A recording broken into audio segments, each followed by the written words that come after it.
Great to be here. All right, we're going to talk about something that's near and dear to my heart.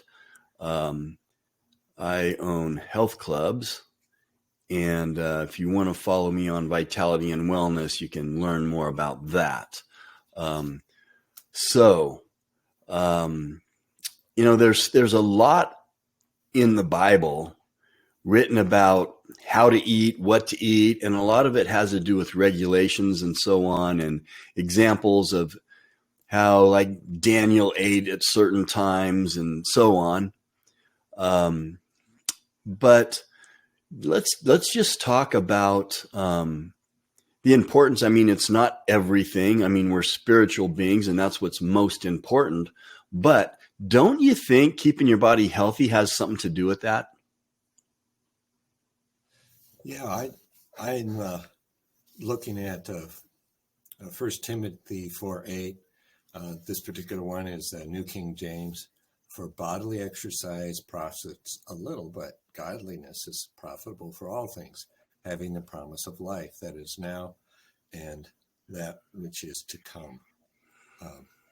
There's a balance, but a whole number of religious folks from different backgrounds have sought to improve their spiritual life by living clean.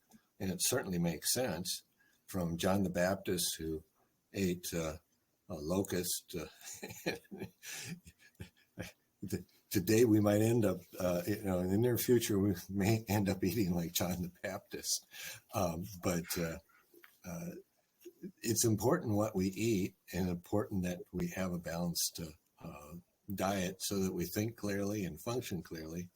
And I've realized that over and over again. And Steve and I met because, in part, I was pastoring a church, but another part of it was that we had both been in the health business. And it's such an important thing to keep our bodies in shape. Yesterday, I watched this lady walk out of the car. She'd been to the doctor's, and she just struggled to walk. And I know that she didn't get exercise, and she didn't balance her eating. And I see it, and Steve, I know you've seen it so many times. It practically, it's one of those things where you want to pound your head against the wall. It's so crazy what we eat and how it has a negative effect. My wife and I, maybe I shouldn't go on. Let's try a little.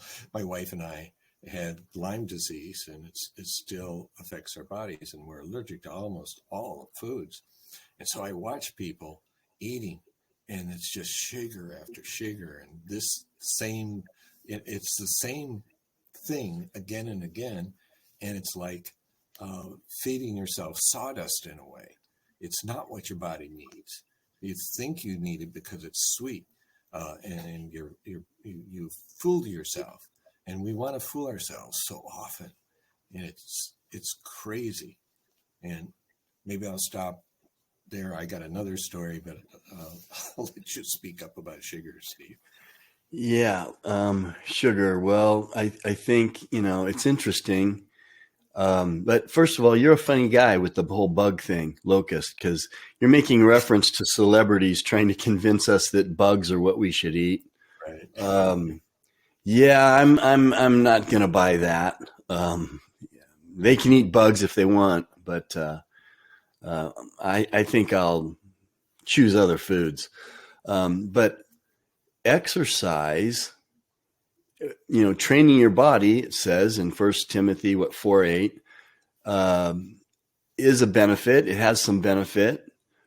And you mentioned that, people limping in the grocery store, the reason it's important to keep your body strong and healthy is so that you can play the role that God has called you to be in, to serve him the way that he has called you to. And if you can't walk, or you're limping, or you're sick all the time, that takes away from the time that you could have being productive. and being productive and glorifying God. So I'm a huge advocate of it. I've been in the fitness industry since forever, even in college, working in gyms and so on.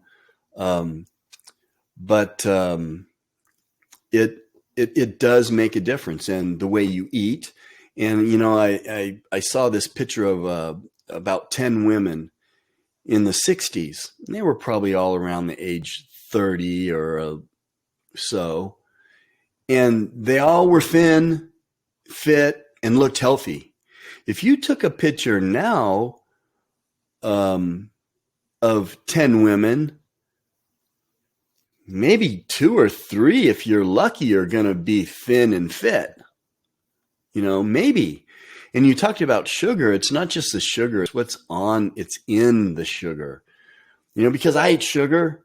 We ate that stuff when we were kids. You were grew up on a farm, so you were drinking cow's milk and I was drinking soda. But it didn't affect me like it affects people today. So I question what's in the food that we're eating, what's in the water, what's in the air. I question that because it baffles me that people are, there's no other, the best word is fat, most people. So go ahead. I'm not scared of dying.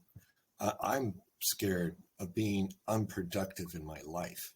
I want to go out running the race, not laying in bed. And I've seen, as a pastor and in my family, I've seen people die slowly and painfully because they kind of let in the devil in food sense. And I'm not degrading the spiritual reality, but people invite into their bodies stuff that isn't good for them. I use the term sawdust, and I want to tell a little story. I'm sure Steve, you can kind of go off on this, but my mother was a home ec teacher, and this was a long time ago. She's long since passed, but she did an experiment in home ec class with the kids, and she got a few mice. I suppose you can't go get her now. She's long gone, but she brought in, I think, 5, 8, 10 mice, and in one little cage, they fed them that soda product and potato chips, and that was it. In another one, they had real cheese and real balanced, stuff for them to eat. And in a matter of weeks, the poor little mice that were on that I want to say Coke, but soda and potato chips, they were shaking in the cage, kind of running into the sides of the cage. They had lost it, while the healthy ones, the control group, were just on top of it. They were having fun, having a great day, doing stuff. And I really strongly believe that people do that. They don't realize because it sneaks up on them. When they eat a lot of food, they get some protein, some balance, and they can keep going. But as you get older, all of a sudden it affects you, and dramatically. It just slowly kills your body. And that's my concern. I want to see people able to serve the Lord, get out there and encourage people. It's not just about what I'm doing. It's about what I can do for eternity. And that's where I see that we got to take care of ourselves in order to be productive. That is such a great example. I'm glad you shared that because you never told me that before. But that with the mice, but that is fascinating. And that's a perfect example, a simple little study by a school teacher. And how old were her students? They were high school, middle of high school age, but all of those girls in home ec, that's how ancient that was. All of the girls were just looking at that like, wow, that means I shouldn't cheat on a good diet, and it really impacted the kids. Yeah, what a great way to make a point. And, now it's probably even worse because what's in the soda and the, sugar and candy, and it's just horrible. But that's a great example. So, and I guess the whole point here is what you're making, and what I totally agree with, is you want to be productive. God wants us to be productive. And if we harm our bodies by putting the wrong food or unhealthy food into our bodies, it's going to affect our productivity. And if we don't exercise and just do something, especially if you're older, do something, do what we call fitness snacking, do some body squats, do some wall push-ups, and do that throughout the day, and do some walking lunges, do some jumping jacks.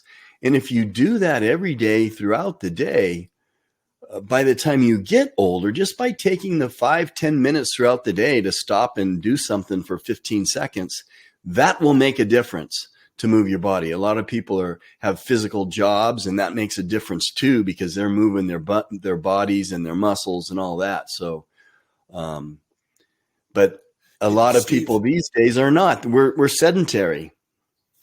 Steve, I'm sure you got a link to one of those videos that gives a broad perspective on exercise for older people.